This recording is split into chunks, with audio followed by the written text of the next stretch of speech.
Bismillahirrahmanirrahim. Assalamualaikum warahmatullahi wabarakatuh. Alhamdulillah wassalatu wassalamu ala Rasulillah wa ala alihi wa sahbihi wa man nasarahu wa wala. Subhanaka la ilma lana illa ma 'allamtana innaka antal alimul hakim. Wa la hawla wa la quwwata illa billahil aliyyil azim. Amma ba'du fa inna asdaqal hadits kitabullah وخير الهدي هدي المصطفى محمد صلى الله عليه وسلم وشر الأمور محدثاتها وكل محدثة بدعة وكل بدعة ضلالة أو كما قال صلى الله عليه وآله وصحبه وبارك وسلم.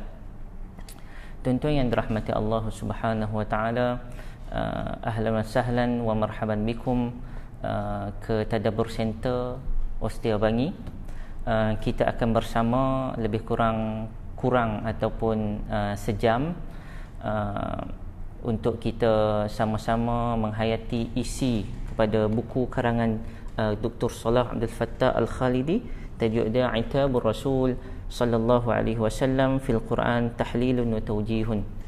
Seperti mana yang kita telah bicarakan yang lepas, hampir 2 bulan yang lepas, kita telah menyentuh satu chapter berkaitan dengan teguran Allah kepada Nabi sallallahu alaihi wasallam pada peristiwa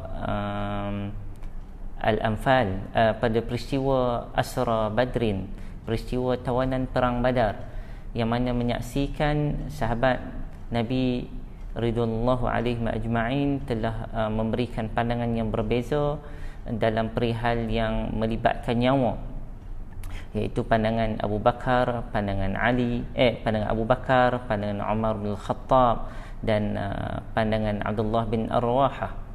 Dan kita melihat juga bagaimana pada permulaan hari itu kita membicarakan tentang adakah Nabi sallallahu alaihi wasallam melakukan kesalahan ataupun tidak. Dan ittifaqul ulama menyatakan bahawa Nabi sallallahu alaihi wasallam pastinya tidak melakukan dosa dan tidak melakukan kesalahan. Maka itab, iaitu teguran Allah kepada Nabi sallallahu alaihi wasallam adalah teguran dalam bentuk memberi erti kata yang lain, memberikan petunjuk yang lebih baik daripada benda yang baik-baik. Maksudnya ia adalah pilihan, sama ada Nabi nak memilih A ataupun B, dan semua pilihan adalah tidak salah. Cumanya Allah Subhanahu wa taala telah menegur Nabi sallallahu alaihi wasallam. Allah taala mendatangkan ini adalah yang lebih baik untuk dilakukan kepada seorang nabi. Baik, insya-Allah tuan-tuan yang dirahmati Allah Subhanahu wa taala sekalian, apa yang kita akan bicarakan pada hari ini adalah kisah yang telah dirakamkan di dalam Al-Quran, surah An-Nisa ayat 105 sehingga ayat 113. Ayat ini membicarakan tentang kisah yang berlaku di antara sahabat-sahabat Nabi sallallahu alaihi wasallam ridwanullahu alaihim ajma'in dengan seorang warga Yahudi yang bernama Zaid bin Sumain. Ada yang menamakan Zaid bin Samin, seorang Yahudi yang telah dituduh dengan tuduhan yang tidak berasas, iaitu beliau dituduh dengan tuduhan sebagai seorang pencuri, padahal beliau bukanlah seorang pencuri, dan yang menuduh beliau adalah seorang Muslim. Baik, tuan-tuan yang dirahmati Allah Subhanahu wa taala, dan tuduhan tersebut adalah tuduhan yang dianggap sebagai tuduhan yang agak berat, ialah tuduhan mencuri baju besi, iaitu baju perang daripada sahabat Nabi yang bernama Qatadah. Baik, adapun cerita tentang Tu'mah bin Ubayriq. Baik, Tu'mah bin Ubayriq adalah yang menjadi kita katakan watak utama pada peristiwa turun surah An-Nisa ayat 105 sehingga 113. Baik, tuan-tuan yang dirahmati Allah Subhanahu wa taala, adapun yang kita bicarakan ini asbab nuzul seperti mana yang telah didatangkan oleh Al-Imam At-Tabari di dalam tafsirnya, Tafsir At-Tabari. Begitu juga yang didatangkan oleh Al-Imam At-Tirmizi dan begitu juga yang didatangkan oleh Imam Ibn Ishaq di dalam kitab sirah beliau, bahawa saya menyimpulkan, saya memendekkan hasil daripada riwayat-riwayat tersebut, kita boleh menyatakan bahawa kita sepakat untuk menyatakan bahawa riwayat yang kita sebut, sama ada Ibn Ishaq, sama ada At-Tabari, sama ada Imam Tirmizi dalam jami' dia, riwayat yang sama daripada Qatadah bin Nu'man Al-Ansari, bahawa menceritakan bahawa seorang yang bernama Tu'mah bin Ubayriq, ataupun nama dia Bashir, di Madinah mereka ni terkenal dengan 3 orang. Yang pertama Bashir dengan Mubashir. Mereka ini terkenal sebagai seorang penyair, dan mereka ni ketika mana mereka ni Muslim, tapi ketika mana mereka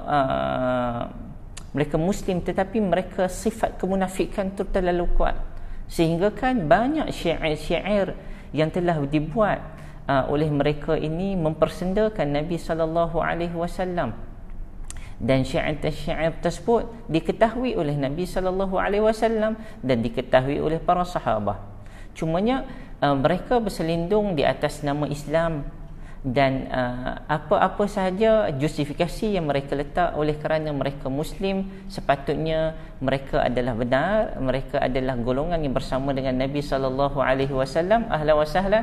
Kita tengah live, so ana direct je nah. But so Bashir dengan Mubashir adalah di antara sahabat Nabi SAW yang bersifat munafik. Pun begitu, walaupun mereka munafik, mereka ni orang miskin. Mereka miskin sehingga kan makan dikatakan kais pagi makan pagi, kais petang makan petang. Dan kisah dia adalah melibatkan banyak pihak. Apabila bapa saudara kepada kita bercerita tentang riwayat Qatadah bin Nu'man. Qatadah bin Nu'man ni adalah sahabat Nabi SAW.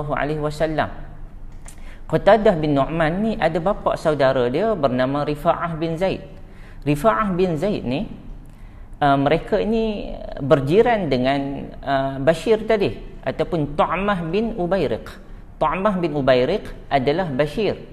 Mungkin tuan-tuan takut tersilap, tersalah faham. Okey. Tu'mah bin Ubayriq juga dikenali sebagai Bashir. Baik. Mereka berjiran dengan sahabat Nabi yang bernama Rifa'ah bin Zaid. Rifa'ah bin Zaid ni siapa dia? Orang yang meriwayatkan hadis ni nama Qatadah. Rifa'ah bin Zaid ni adalah bapa saudara kepada Qatadah yang meriwayatkan hadis ini.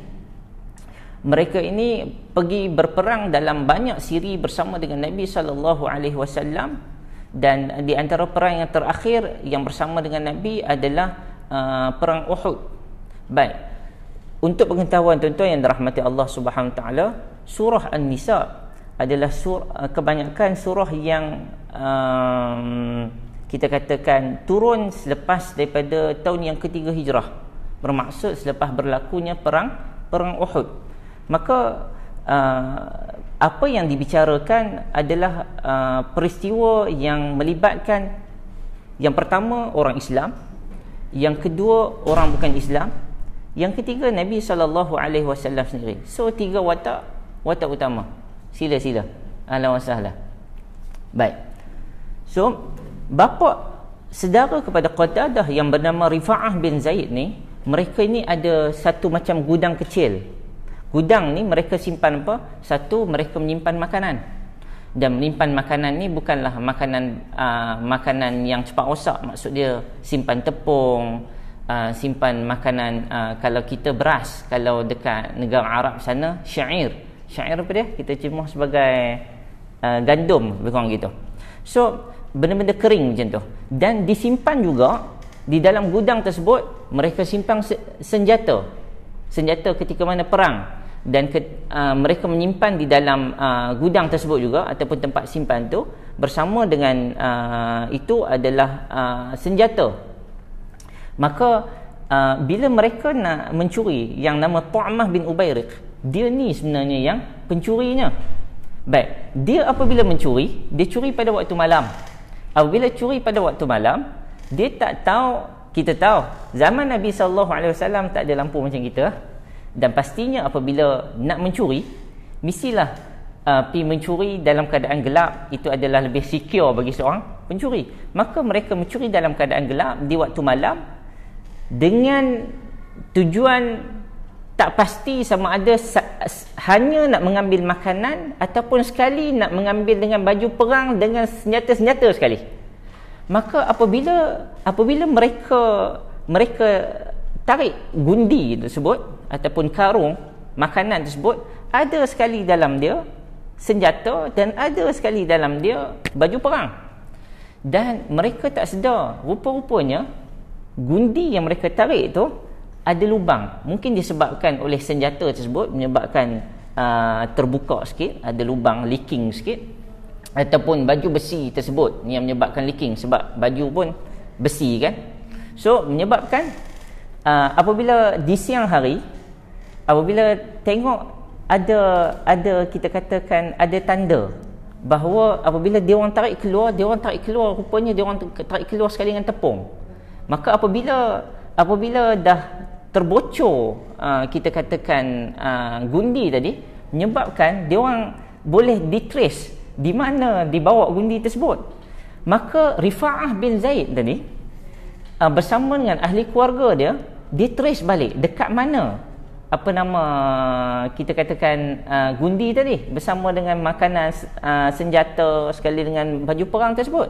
Maka dilakukan siasatan di kalangan mereka mendapati, confirm tanda trace ni menunjukkan bahawa ia telah sampai ke rumah Ibn Ubayriq, iaitu Tu'mah bin Ubayriq.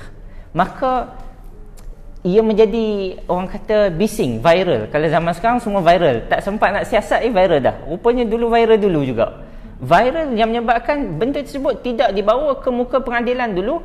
Benda tersebut telah tersebar bahawa keluarga Ubayriq telah mencuri. Sebab dia orang tidak boleh detect siapa yang mencuri, sama ada Tu'mah ke, sama ada siapa. Yang mereka tahu di kawasan rumah keluarga Ubayriq itu ada pencuri, sebab trace memang di situlah tempat yang terakhir yang ada kesan-kesan tepung tersebut. Menyebabkan benda ni menjadi buah mulut orang, yang menyebabkan keluarga Ubayriq ni dengar orang kata desas-desus yang menyatakan mereka ni mencuri gundi tersebut, yang menyebabkan Tu'mah bin Ubayriq yang bertanggungjawab sebab dia yang mencuri, menyebabkan dia rasa tak senang duduk. Maka dia memikirkan macam mana cara aku nak melepaskan diri. Maka apa yang dia buat? Dia buat pada malam hari juga, sebelum apa-apa dilakukan terhadap mereka, dia telah mengambil baju perang tersebut. Dia letakkan di rumah seorang Yahudi. Baik, sebelum tu sekali lagi saya ulang, Ubayriq ataupun Tu'mah bin Ubayriq ni adalah seorang Muslim tapi munafik. Baik, apabila dia telah bawa baju besi tersebut ke rumah yang dinamakan Zaid bin Sumain, ada yang menamakan Zaid bin Samin, adalah seorang warga Yahudi, dengan harapan apabila beliau buat macam tu, menyebabkan orang tak jadi salah sangka dekat dia, tak katakan Tu'mah bin Ubayriq ni adalah seorang pencuri, tapi akan menyatakan bahawa siapa yang mencuri, akan menyatakan bahawa orang Yahudi itu yang mencuri. Baik, so dia dijadikan mangsa, diletakkan di rumah beliau. Dan cerdiknya Tu'mah bin Ubayriq ni, dia telah kita katakan apa ya, kita katakan dia telah bersokongkol dengan ahli keluarga dia, keluarga Ubayriq ni. Dia buat apa? Dia telah menyatakan bahawa aku mesti diselamatkan. Maka aku telah menjadikan Ibn Samin ataupun Ibn Sumain tu sebagai mangsa, orang Yahudi tu sebagai mangsa.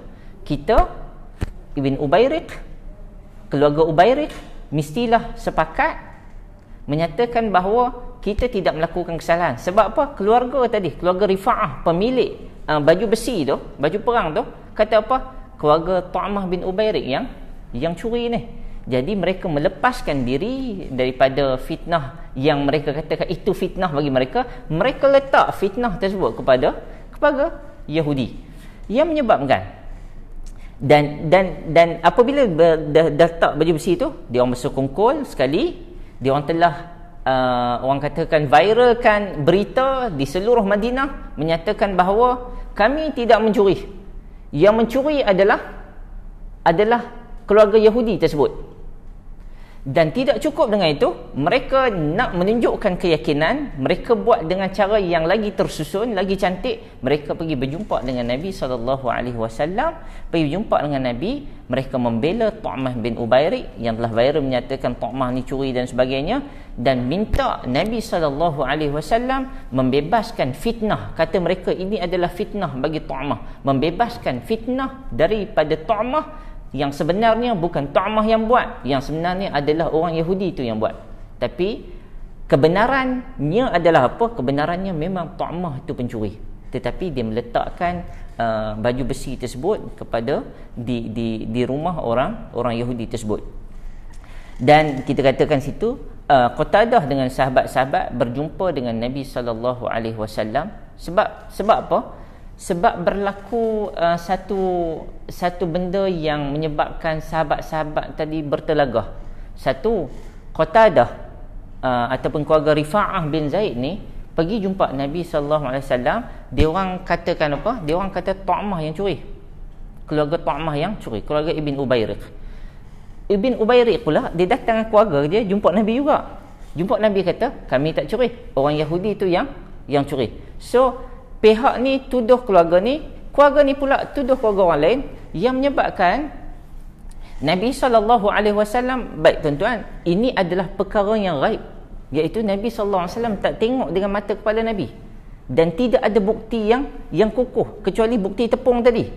Baik, so apabila Qatadah dan sahabat Nabi SAW berjumpa dengan Nabi, apa kata mereka kepada Nabi? Amitta ila ahli baitin yadhkuru minhum islamun wa salahun yarmunahum bisariqah min ghairi bayyinah wala thabatin. Qatadah dengan sahabat-sahabat yang lain, ahli keluarga Rifa'ah tadi, pergi berjumpa dengan Nabi SAW, seolah-olah pertikaikan apa keputusan Nabi.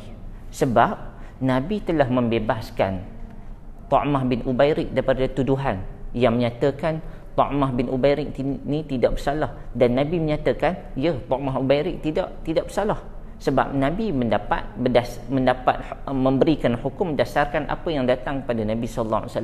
Maka last sekali, keluarga yang tak puas hati ni, Qatadah, pemilik asal baju besi ni, kata kepada Nabi, ya Rasulullah, kamu berpegang dengan pendapat yang dikeluarkan oleh keluarga Ibn Ubairik kah? Yadhkuru minhum islamun wa salahun. Ya, memang keluarga Ibn Ubairik ini di kalangan mereka ada orang Islam, maksud dia mereka adalah Islam. Pada masa yang sama, di kalangan keluarga Ibn Ubairik ni, di kalangan mereka ada orang yang saleh, maksud dia ada orang yang beriman, yang tidak bersalah, bersama-sama dengan Tu'amah tadi membela Tu'amah, sedangkan Tu'amah itu bersalah. Tapi mereka menggunakan apa? Kuasa keluarga, menyatakan tidak salah. Dan di antara ahli keluarga yang ada itu, ada orang yang saleh dan ada orang yang mukmin, yang menyebabkan kita kata, ish, dia orang ni soleh, mukmin, takkan dia orang nak menipu, seolah-olah macam tu. Yarmunahum bisariqah min ghairi bayyinah wala thabatin. Mereka telah melemparkan tuduhan, iaitu tuduhan kepada orang Yahudi tadi. Mereka tuduh apa? Orang Yahudi tu telah mencuri. Apa kata Rifa'ah bin Zaid, keluarga Qatadah ni? Dia kata ini adalah satu tuduhan kepada mereka, tuduhan yang keluarga Tu'amah ni bagi tuduhan yang tidak ada bukti. Buktinya sampai baju besi tersebut ada dekat Ibn Sumain. Jadi Ibn Sumain bersalah, yang menyebabkan keluarga Qatadah ni tak puas hati. Sebab apa? Tadi terang-terang apabila mereka menyiasat, mereka dapati tanda-tanda, dan memang dah sangat sure bahawa baju besi tersebut ada dekat rumah Tu'amah bin Ubairik.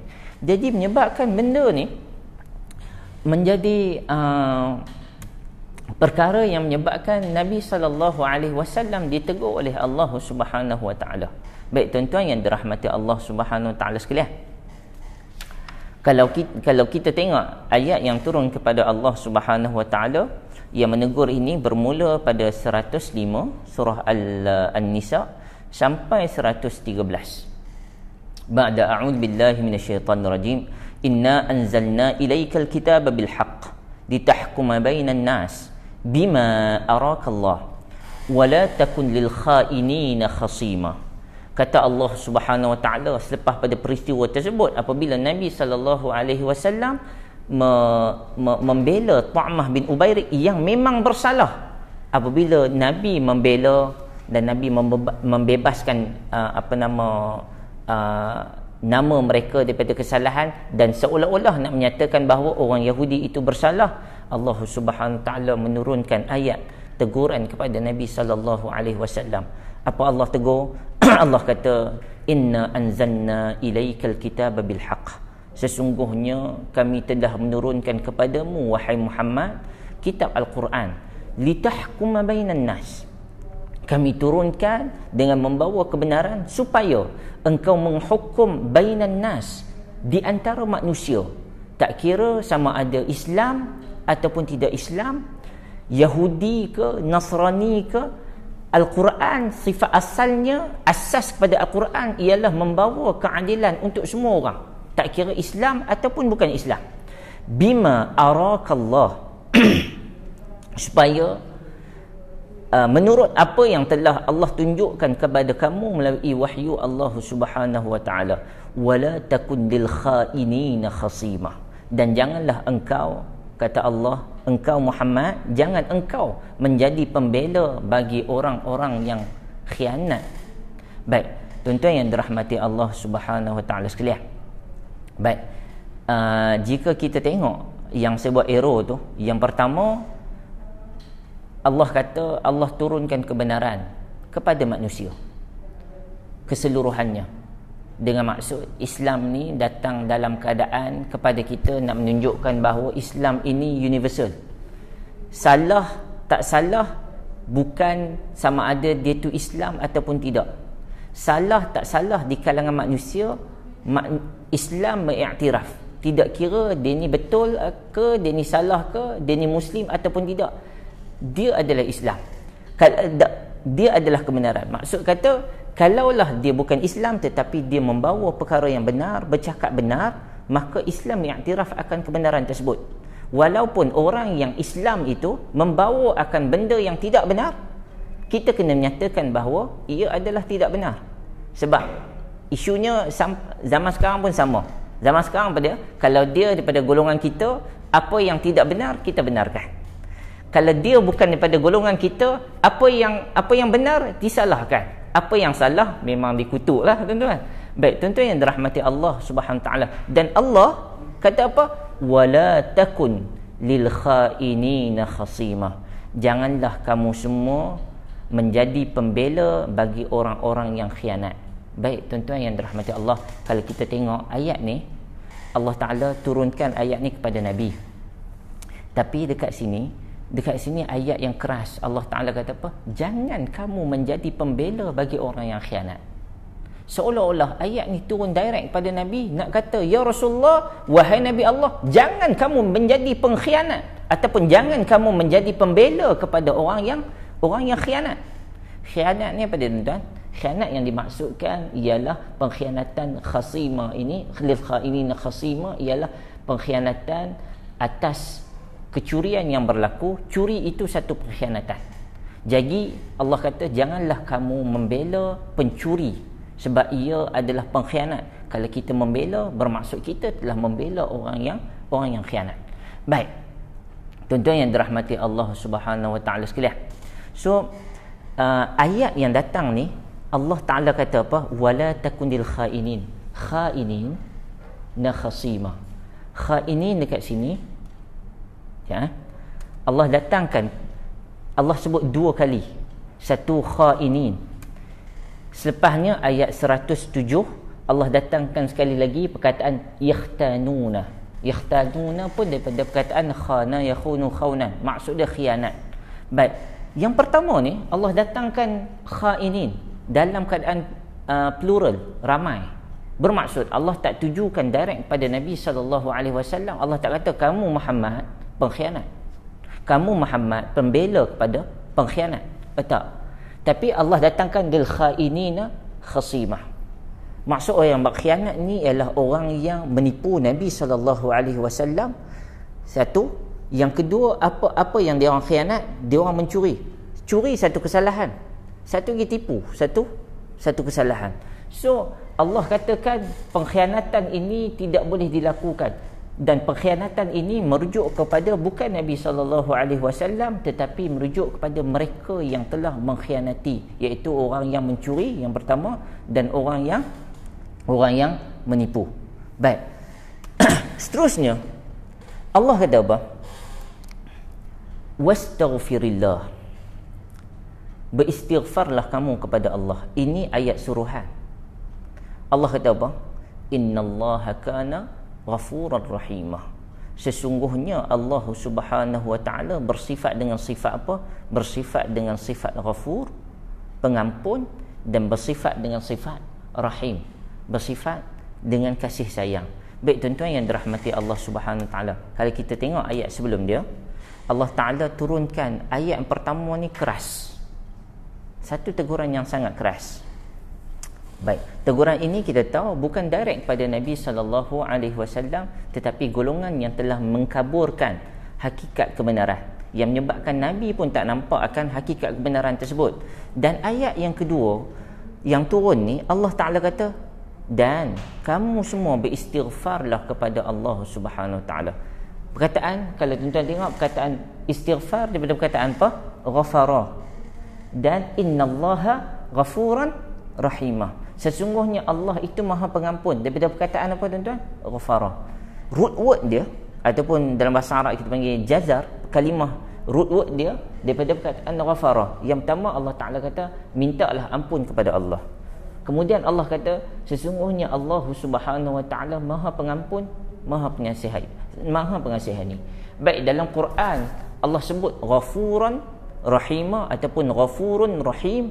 Dalam Quran Allah sebut 42 kali. Yang kedua, perkataan ghafur Allah gabungkan dengan perkataan halim. Halim Allah datangkan 4 kali. Baik, kita tengok pada perkataan ghafur, perkataan rahim. Baik, tadi saya kata perkataan ghafara. Ghafara maksud dia apa tuan-tuan? Pengampun. Kalau kita tengok maksud ayat situ, dan hendaklah engkau memohon ampun kepada Allah, sesungguhnya Allah Maha Pengampun lagi Maha Pengasihani. Baik. Bila Allah Subhanahu Wa Taala suruh istighfar kepada dia, ia adalah benda suruhan yang kenapa Allah Taala minta supaya beristighfar. Baik. Kita tengok root word dia, ghafara dalam bahasa Arab daripada perkataan satara ataupun ghatta. Satara ni apa dia maksud? Satara ni ialah cover. Man satara, siapa yang man satara aiban, siapa yang menutup aib seseorang sahabat dia, Allah Subhanahu satarallahu lahu fil akhirah. Allah Taala akan menutup aib dia di hari akhirat. Baik, satara itu maksud dia tutup. Dengan kata lain, Allah Ta'ala minta Nabi SAW dan para sahabat yang lain untuk beristighfar kepada Allah Subhanahu Ta'ala apabila hanya tersilap pi sokong orang yang tak sepatutnya. Baik, istighfar ghafara bermakna satara. Dan Allah Ta'ala kata apa? Allah bersifat Maha Pengampun lagi Maha Penyayang ataupun Maha Pengasihani. Baik, sifat pengampun ni tuan-tuan yang dirahmati Allah Subhanahu Wa Ta'ala sekalian, ghafara, satara ni maksudnya macam mana? Allah ni dia datangkan package. Apabila Allah Ta'ala kata aku ni pengampun, bukan Allah Ta'ala ampun saja-saja macam tu. Maksud dia, baiklah Allah, aku ampunkan kamu. Dia tak sama dengan manusia. Manusia ni apabila diampunkan, baik kita boleh ampunkan, forgive but not forget. Tapi Allah Subhanahu Ta'ala berbeza. Allah Ta'ala bila didatangkan ampun, didatangkan dengan pakej apa? Satara aiban. Didatangkan dengan menutup aib manusia. Kita apabila kita buat salah, kita minta kepada Allah, berdoa pada Allah, ya Allah ampunkan dosa aku. Allah Ta'ala ampunkan. Pada masa yang sama Allah Ta'ala buat apa? Allah Ta'ala tidak mendedahkan aib kita yang ada di atas dunia ni, yang kita buat kesalahan. Sebab kalau kita, Allah Ta'ala tak tutup aib kita, tuan-tuan, saya yang cakap kat depan ni, tuan-tuan, kalau jumpa saya kat luar, tuan-tuan ludah saya, tuan-tuan. Sebab apa? Sebab Allah Ta'ala tutup aib saya. Kalau Allah tahu Allah Ta'ala tidak tutup aib saya, nescaya tuan-tuan takkan datang. Tuan-tuan tengok muka ni, tak boleh harap ni, kan? Muka ni lebih kurang gitu je, kan? So Allah datangkan Ghafur, Allah datangkan ampun itu bersama dengan pakej apa? Bersama dengan pakej satara aiban, menutup aib manusia. Sebab apa? Allah Ta'ala bersifat dengan sifat rahim. Baik, kalau kita tengok ayat Quran yang tadi yang saya katakan, secara mudahnya saya nak simpulkan bahawa rahim ini Allah Ta'ala ampunkan manusia, mengasihani bukan sakat dunia tetapi hari akhirat, sampai dalam syurga. Perkataan halim, nanti kalau kita sempat tengok perkataan halim, ghafurun halim, Allah Ta'ala ampunkan atas dunia, maksud dia Allah Ta'ala biarkan atas dunia, tetapi di akhirat Allah Ta'ala akan balas juga. Yang tu halim. No, bila rahim dengan sifat rahmat dan kasih sayang, kasihannya Allah Ta'ala kepada kita, Allah Ta'ala ampunkan. Maksud dia kat sini apa dia? Siapa yang buat salah ni, yang pituduh orang benda yang tidak sepatutnya, dia minta ampun kepada Allah Azza wa Jalla. Allah Ta'ala Maha Pengampun. Dunia Allah Ta'ala settle, akhirat Allah Ta'ala ampunkan. Maksud dia settle dua-dua sekali. Baik, kemudian datang ayat selepasnya, Allah Ta'ala kata apa? وَلَا تُجَادِلْ عَنِ الَّذِينَ يَخْتَانُونَ أَنفُسَهُمْ إِنَّ اللَّهَ لَا يُحِبُّ مَنْ كَانَ خَوَّانًا أَثِيمًا. Allah kata, janganlah engkau berbahas, iaitu membela orang-orang yang mengkhianati diri mereka sendiri. Sesungguhnya Allah tidak suka kepada orang yang selalu melakukan khianat lagi sentiasa berdosa. Baik, tuan-tuan yang dirahmati Allah Subhanahu Wa Taala sekalian, Allah Taala kata wala tujadil, janganlah engkau berbahas untuk membela orang yang mengkhianati diri mereka sendiri. Siapakah mereka ni? Iaitu berbalik kepada yang pertama, keluarga Ibn Ubayriq dan Tu'mah bin Ubayriq, yang mana Tu'mah bin Ubayriq ni dia keji pula keluarga Qatadah. Keluarga dahlah mereka ni dicuri akan baju perang mereka, kemudian mereka pula yang menanggung malu sebab seolah-olah mereka telah membuatkan fitnah. Tapi yang pastinya fitnah ialah daripada keluarga Ibn Ubayriq. Jadi Allah Subhanahu Wa Taala pada masa yang sama, Allah Taala bagi tahu kat Nabi, Allah Taala kata apa? Jangan berbahas, jangan duk panjang-panjangkan berita ini, dan sesungguhnya orang yang mengkhianati itu adalah jelas. Baik, tuan-tuan yang dirahmati oleh Allah Subhanahu Wa Taala, kali kedua Allah datangkan perkataan apa? Yakhtanun. Allah boleh datangkan dalam Quran dengan perkataan yakhunun. Yakhunun maksud dia mengkhianati. Tapi yakhtanun ini khianat yang dalam bahasa Arab dia panggil sirah mubalaghah, bersangat-sangat khianat. Sebab apa? Dia mengkhianat bukan untuk diri dia saja, dia khianat habis dengan orang lain. Sekali kan Nabi SAW sendiri dikhianati oleh siapa? Oleh orang Islam juga, oleh keluarga Ibn Ubayriq.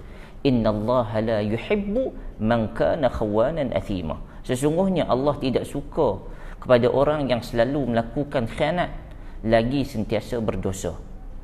Baik, tuan-tuan yang dirahmati oleh Allah Subhanahu Wa Taala sekalian, kemudian Allah datangkan ayat yang ketiga dan yang keempat, iaitu ayat 108 dan 109. Apabila Allah Subhanahu Wa Taala nyatakan yastakhfuna minan nas wala yastakhfuna minallah wa huwa ma'ahum idh yubayyituna ma la yarda minal qaul wa kana Allahu bima ya'maluna muhita. Dan mereka menyembunyikan kejahatan mereka daripada manusia. Siapakah mereka ini? Keluarga Ibn Ubayriq yang buat fitnah tadi ni. Pada masa yang sama, mereka tidak dapat menyembunyikan daripada Allah Subhanahu Wa Taala akan kejahatan mereka. Dia orang boleh sembunyikan kejahatan pada manusia, sebab manusia hanya boleh tengok cover apa yang nampak dengan mata saja, tetapi mereka tidak dapat menyembunyikan kejahatan yang mereka buat daripada Allah Subhanahu Wa Taala. Wa huwa ma'ahum idh yubayyitun, padahal Allah bersama dengan mereka. Wa huwa ma'ahum, Allah bersama dengan mereka ketika mereka merancang pada malam itu. Maksud dia, ayat ini, tuan-tuan, kita katakan tadi apa?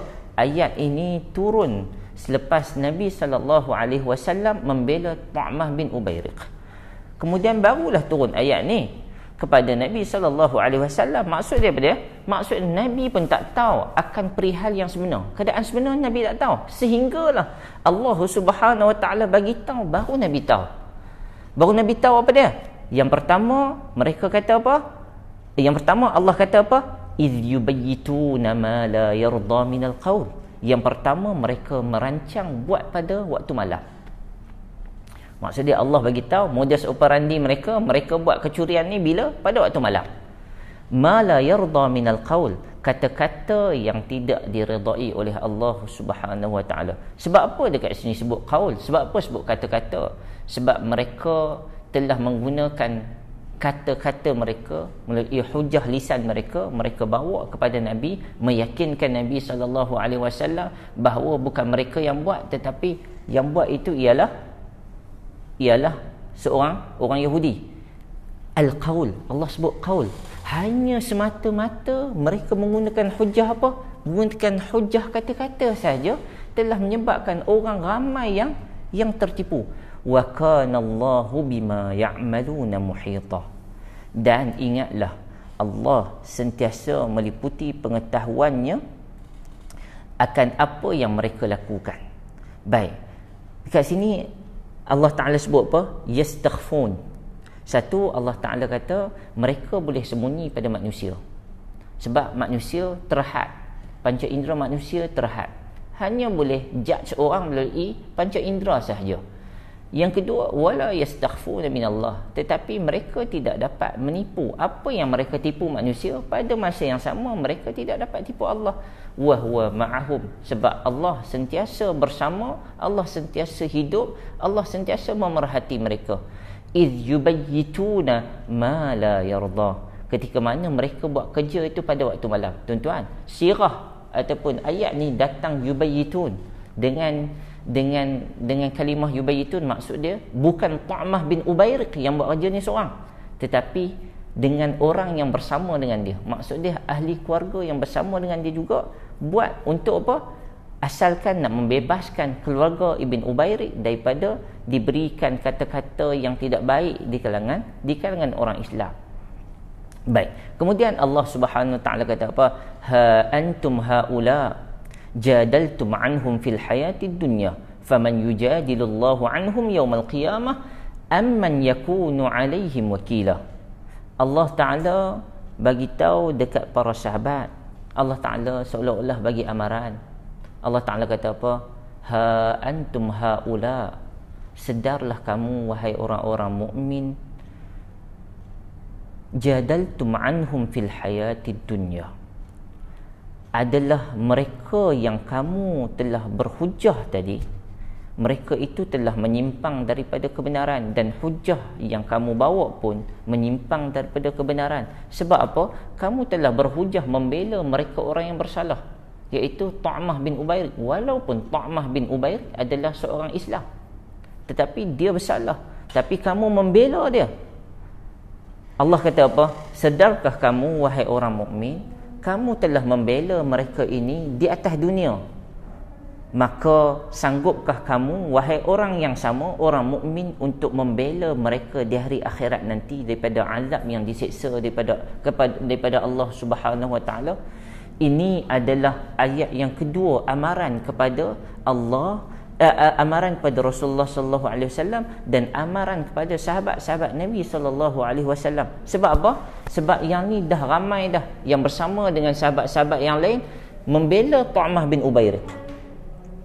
Apabila Tu'mah bin Ubairik dia bela, bukan dia seorang, bukan sedikit yang membela, ramai di kalangan sahabat yang membela Tu'mah bin Ubairik. Sebab apa? Sebab dia telah meletakkan kesalahan pada Yahudi tadi. Sekali kita akan bincangkan perihal Yahudi ni. Baik. So ayat ni, ayat 109 ni adalah ayat yang sungguh keras yang turun kepada Nabi dan sahabat-sahabat Nabi SAW. Ayat ni seolah-olah nak menyatakan apa? Tanya kepada sahabat-sahabat, wahai sahabat-sahabat, wahai Rasulullah, kamu telah membela orang yang salah atas dunia ni. Adakah kamu nak membela orang yang sama di hari akhirat nanti? Adakah kamu sanggup untuk membela di hari akhirat nanti daripada azab yang seksa daripada Allah Subhanahu Wa Taala? Yang tu satu benda yang sangat menakutkan Nabi SAW dan para sahabat ridwanullahu alaihim ajma'in. Baik, itu adalah ayat teguran Allah kepada Nabi SAW. Baik, adakah Nabi buat salah, tuan-tuan? Adakah Nabi buat salah? Tak, Nabi tidak melakukan kesalahan. Sebab apa? Sebab yang pertama yang kita kata tadi, ayat yang turun pada Nabi SAW, satu, Allah menunjukkan khainin, orang yang mengkhianat ni bukan kepada Nabi, tetapi ayat ni tuju kepada mereka orang Islam, iaitu khususnya keluarga Ibn Ubairik. Yang kedua, Allah Ta'ala suruh minta ampun. Allah Ta'ala minta ampun dan Allah Ta'ala janjikan pengampunan bukan setakat dunia, Ghafurur Rahim, ampun di dunia dan ampun di hari akhirat, dan Allah Ta'ala akan tutup aib sekali. Baik, yang ketiga, Allah Ta'ala sebut apa? Allah Ta'ala sebut yakhtanuna anfusahum. Mereka ni yang dikatakan khianat ni bukan Nabi SAW, tetapi keluarga Ibn Ubairik yang telah khianat. Dan pengkhianatan tersebut adalah pengkhianatan tersebut disandarkan kepada, yang pertama, khianat kepada diri mereka sendiri sebab menipu. Yang kedua, mereka khianat sebab mereka mencuri. Yang ketiga, khianat sebab mereka telah meletakkan kes kecurian tersebut, pengkhianatan tersebut kepada mereka yang tidak bersalah, yang tak tahu apa langsung, iaitu seorang Yahudi. Tuan-tuan yang dirahmati oleh Allah Subhanahu Wa Taala sekalian, apa yang boleh kita ambil istifadah daripada ayat ni? Baik, di sini macam yang saya katakan tadi, bermula pada ayat 105, kita baca tadi sampai ayat 109, ni 110, 111, 112 dan 113. Maka asas yang nak disampaikan, Allah sampaikan asas pada cerita ni ialah apa?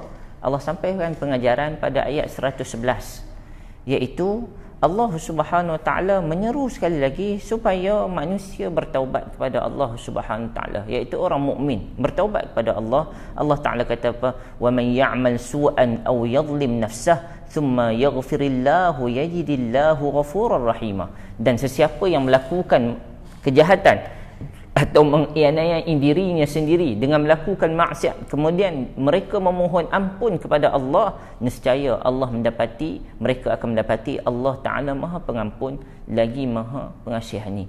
Sekali lagi, Allah Subhanahu Wa Ta'ala datangkan perkataan apa? Istighfar. Dan Allah datangkan di akhir perkataan apa? Ghafur, perkataan Rahim. Sekali lagi Allah minta supaya istighfar sekali lagi, minta ampun kepada Allah apa yang kita buat dan apa yang sahabat buat. Sebab itu Nabi SAW menggalakkan kita untuk beristighfar kepada Allah sehari semalam paling kurang berapa kali? 100 kali. Nabi beristighfar 100 kali. Wa man ya'mal su'an aw yadhlim nafsah. Sesiapa yang melakukan kejahatan atau mengianai diri sendiri, menipu diri sendiri, kemudian memohon ampun kepada Allah, nescaya ia akan mendapati Allah Ta'ala Maha Pengampun lagi Maha Pengasihani. Baik, yang tu yang pertama, supaya buat salah macam mana sekalipun beristighfar kepada Allah Subhanahu Wa Ta'ala, Allah Maha Pengampun. Yang kedua, asas yang kedua, sebenarnya dua asas utama lah, saya silap ni bukan tiga, dua asas utama. Yang kedua adalah keadilan dan kiraan Allah Subhanahu wa taala maha halus. Baik, yang pertama keadilan. Wa man yaksib ithman fa innama yaksibu ala nafsihi wa kana Allahu aliman hakima. Kemudian Allah Taala kata wa man yaksib khati'atan aw ithman thumma yarmi bihi bari'an faqad ihtamala buhtanan wa ithman mubina. Dan sesiapa yang mengerjakan dosa, maka sesungguhnya Allah mengerjakannya untuk menjadi bala bencana menimpa dirinya sendiri. Dan ingatlah, Allah maha mengetahui lagi maha bijaksana. Baik, tuan-tuan yang dirahmati Allah Subhanahu Wa Taala sekalian, ayat ni kalau tuan-tuan tengok, wa man yaksib, semuanya dalam sirah singular, seorang. Sesiapa yang mengerjakan sesuatu dosa, seseorang yang melakukan dosa, maka dosa yang dia buat, dia akan tanggung dosa yang dia buat diri dia sendiri. Innallaha wa kana Allahu aliman hakima. Baik, ayat ini kata ahli tafsir menyatakan bahawa ayat, apabila kita tengok ayat-ayat sebelum tu, seolah-olah Allah Subhanahu Wa Taala bagi amaran kepada semua, seolah-olah ya Allah berdosanya, nabi berdosa, sahabat-sahabat berdosa. Adakah macam tu? Oh tak, Allah maha halus. Allah Taala nyatakan kat sini siapa yang buat kesalahan. Siapa yang buat kesalahan kat sini, ini merujukkan kepada Ibn Ubayriq. Kalaulah dia yang buat kesalahan, dia yang tanggung kesalahan. Wa kana Allahu aliman hakima. Sebab apa? Sebab Allah Taala maha mengetahui akan halusnya perbuatan mereka, dan Allah Subhanahu Taala maha bijaksana, hakim, bijaksana. Allah tidak akan mengianayai dan menzalimi manusia. Kemudian Allah Taala datangkan lagi wa man yaksib khati'atan aw ithman summa yarmi bihi bari'an faqad ihtamala buhtanan wa ithman mubina. Barang siapa yang melakukan kesalahan ataupun dosa, kemudian ia menuduh orang yang tidak bersalah, sesungguhnya dia telah memikul, satu, kesalahan buat dosa, dan dua, dia telah memikul dosa yang sangat nyata. Kesalahan apa? Yang pertama, kesalahan dia mencuri, khati'ah atau ithman, merujuk kepada Ibn Ubayriq tadi yang dia curi baju besi. Yang kedua, summa yarmi bihi bari'an, dia tujuh orang yang tak tahu apa, orang tu tak bersalah pun. Siapa? Orang Yahudi tu. Faqad ihtamala buhtan wa ithman mubina. Sesungguhnya dosa dua-dua tu dia sendiri yang tanggungnya. Baik, tuan-tuan yang dirahmati Allah Subhanahu Wa Taala sekalian. Dan yang terakhir, Allah Subhanahu Wa Taala sentiasa memelihara Nabi sallallahu alaihi wasallam daripada melakukan kesalahan. Dan ayat yang terakhir ni ayat yang menunjukkan kepada kita bahawa Nabi tidak melakukan kesalahan. Sesungguhnya Nabi telah ditipu daya oleh manusia, tetapi Allah Subhanahu Wa Taala maha memelihara Nabi sallallahu alaihi wasallam. Allah Taala kata apa? Walaula fadlullahi alayka wa rahmatuhu lahammat ta'ifatun minhum an yadhilluka wa ma yudhilluka illa anfusahum. Allah kata, kalaulah tidak kerana limpah kurnia, kelebihan yang Allah berikan dan rahmatnya kepada Nabi sallallahu alaihi wasallam, maka nescayalah cita-cita segolongan daripada mereka yang bertujuan menyesatkan kamu, iaitu menyesatkan Nabi sallallahu alaihi wasallam, wa ma yudhilluna illa anfusahum. Sesungguhnya mereka yang cuba untuk menyesatkan Nabi, sesungguhnya Nabi tidak akan berjaya untuk disesatkan, melainkan mereka telah menyesatkan diri mereka sendiri. Wa ma yadurrunaka min syai'in, dan mereka tidak akan dapat mendatangkan apa-apa kemudaratan kepada Nabi sallallahu alaihi wasallam sedikit pun. Wa anzalallahu alaikal kitab wal hikmata wa 'allamaka ma lam takun lam ta'lam. Allah telah menurunkan kepada kamu wahai Muhammad Al-Quran serta hikmah pengetahuan yang mendalam, iaitu wahyu, dan Allah telah mengajarkan kepada kamu apa yang kamu tidak mengetahui. Wa kana fadlullahu 'alaika 'azima, dan adalah kurniaan Allah dilimpahkan kepada kamu wahai Muhammad adalah limpah kemuliaan yang sangat besar. Baik, ayat yang ke-113, ayat yang paling clear membebaskan Nabi sallallahu alaihi wasallam daripada menyatakan bahawa Nabi adalah bersalah, dan Nabi adalah orang yang membela kepada kemaksiatan, membela kepada dosa, membela kepada tidak kebenaran. maka ayat itu menunjukkan kepada kita Nabi itu dibebaskan oleh Allah Subhanahu Wa Taala daripada melakukan apa-apa kesalahan, dan mereka tidak dapat nak memberikan apa-apa kemudaratan kepada Nabi sallallahu alaihi wasallam. Tuan-tuan yang dirahmati Allah Subhanahu Wa Taala sekalian, sebelum kita pergi ke soalan mungkin tuan ada, saya nak simpulkan. Di antara kesimpulan yang mudah untuk kita nyatakan di sini adalah, yang pertama, Islam adalah bersifat universal. Keta'asuban dalam isu ni, kalau kita tengok nampak ta'asub keluarga nak cover keluarga sendiri, geng kita nak cover geng kita sendiri, walaupun benda tu tidak benar, dibenarkan, walaupun benda tu salah, dibenarkan juga.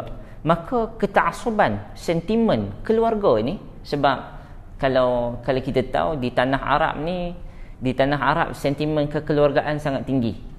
Kalau nak masuk pilihan raya tuan-tuan, keluarga sangat penting. Keluarga sangat penting.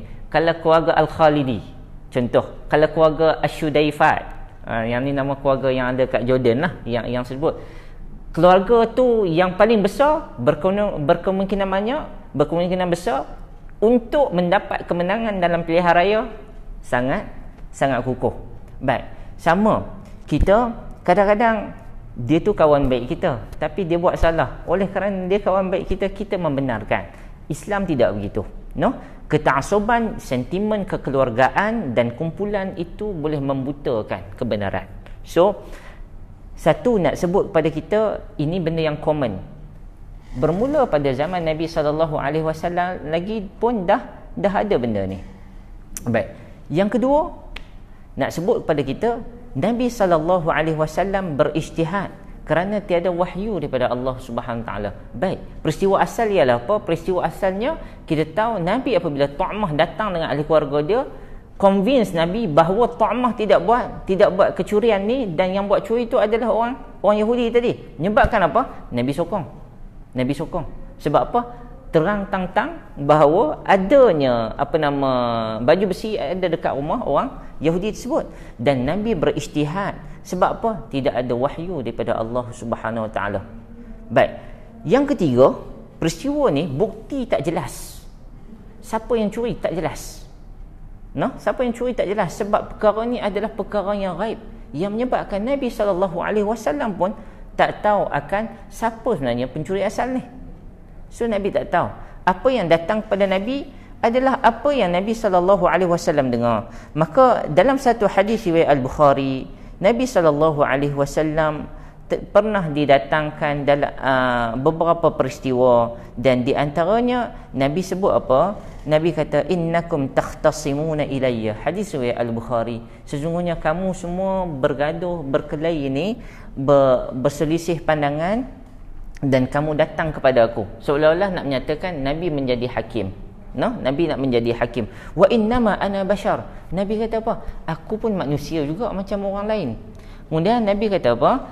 Wa la'alla ba'dakum an yakuna alhana bihujjatihi min ba'd. Nabi kata, dan moga di kalangan di antara kamu ada yang pandai berhujah, baik hujahnya, daripada di kalangannya orang yang satu lagi. Ada orang yang baik hujahnya, ada orang yang tak pandai berhujah. So orang yang nak datang jumpa Nabi ni, siapa yang lagi kuat hujahnya, lagi pandai hujahnya, yang tu yang Nabi akan tengok. Nabi kata apa? Fa aqdiya lahu ala nahwin mimma asma' minhu.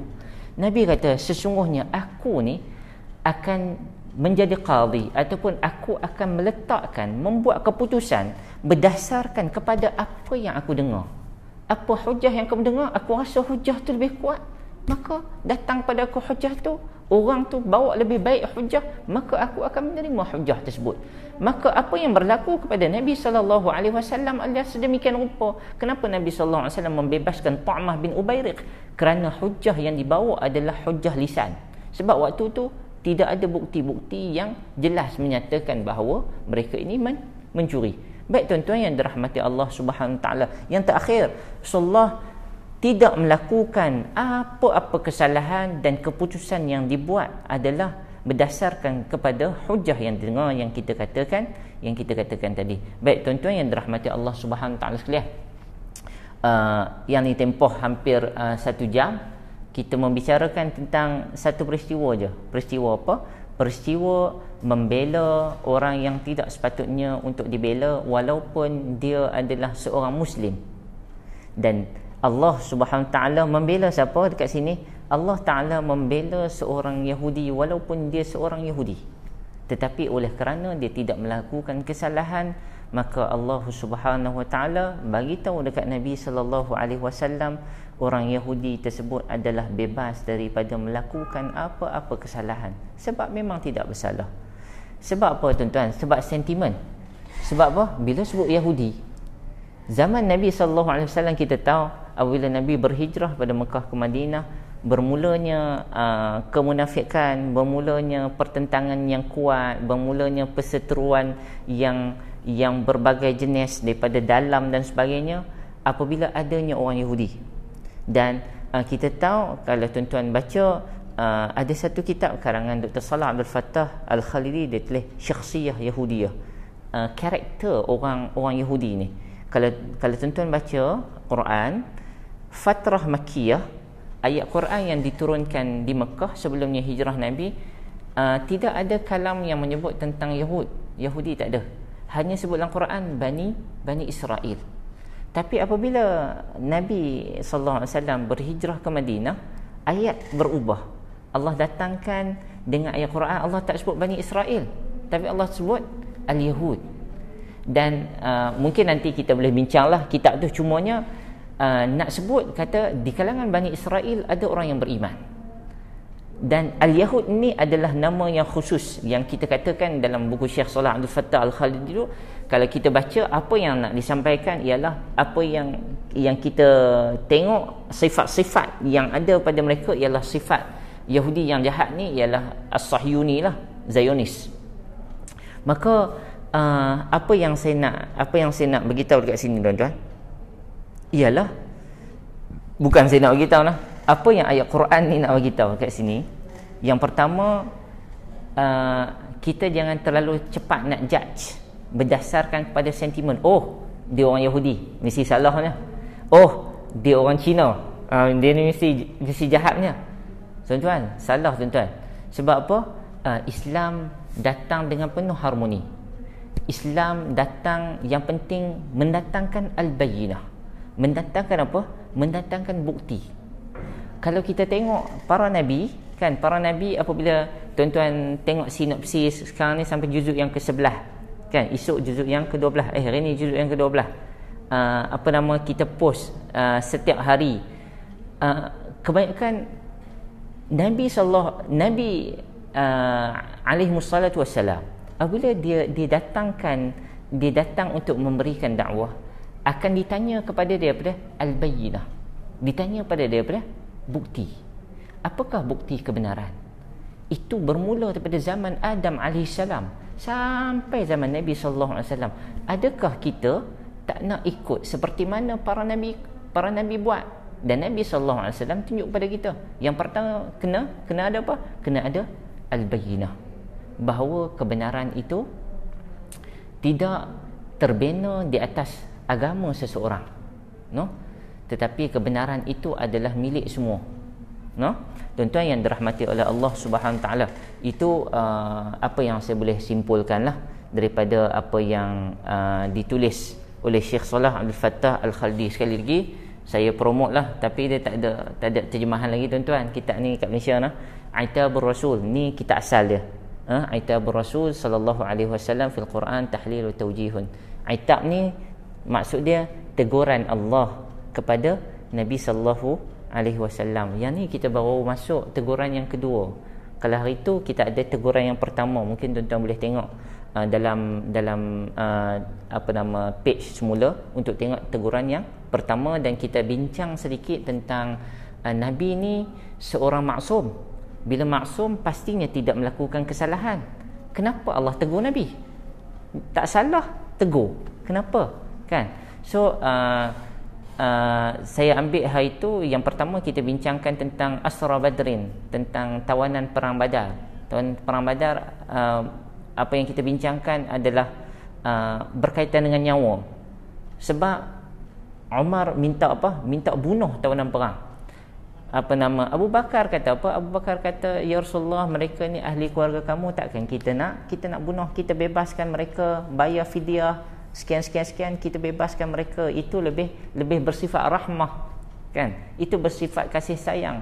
Maka last sekali syura yang dibuat oleh Nabi sallallahu alaihi wasallam ikut SOP semua sekali, Nabi ambil pandangan Abu Bakar. Kita pun nampak, oh betul lah pandangan Abu Bakar. Rupanya pandangan Abu Bakar ditegur oleh Allah Subhanahu taala. Allah Taala turunkan ayat bahawa pandangan yang paling tepat adalah pandangan Umar bin Khattab. Tuan-tuan, Umar kata apa? Bunuh terus. Baik, kalau tuan-tuan nak tahu sebab apa pasal bunuh, tuan-tuan kena tengok baliklah apa nama video yang lepas. Wallahu taala alam. أقول قولي هذا وأستغفر الله العظيم ولكم وبارك الله فيكم. السلام عليكم ورحمة الله وبركاته. Ada soalan ke? Kalau tak ada soalan, kita tutup. Ramai malaikat. Kan, insya-Allah. Tak ada soalan Yahudi tersebut dibersihkan. Maksudnya tidak dikenakan apa-apa tindakan lah. Wallahu a'lam. Tak ada. Kita tutup dengan tasbih kifarah dan suratul asr. Subhanakallahumma wa bihamdika asyhadu an la ilaha illa anta astaghfiruka wa atubu ilaik. Wal 'asr innal insana lafi khusr illa alladhina amanu wa 'amilus salihat wa tawassaw bil haqqi wa tawassaw bis sabri. Wa sallallahu ala sayyidina Muhammad wa ala alihi wa sahbihi wa barak wa sallam wa barakallahu fikum. Wassalamu alaikum warahmatullahi wabarakatuh.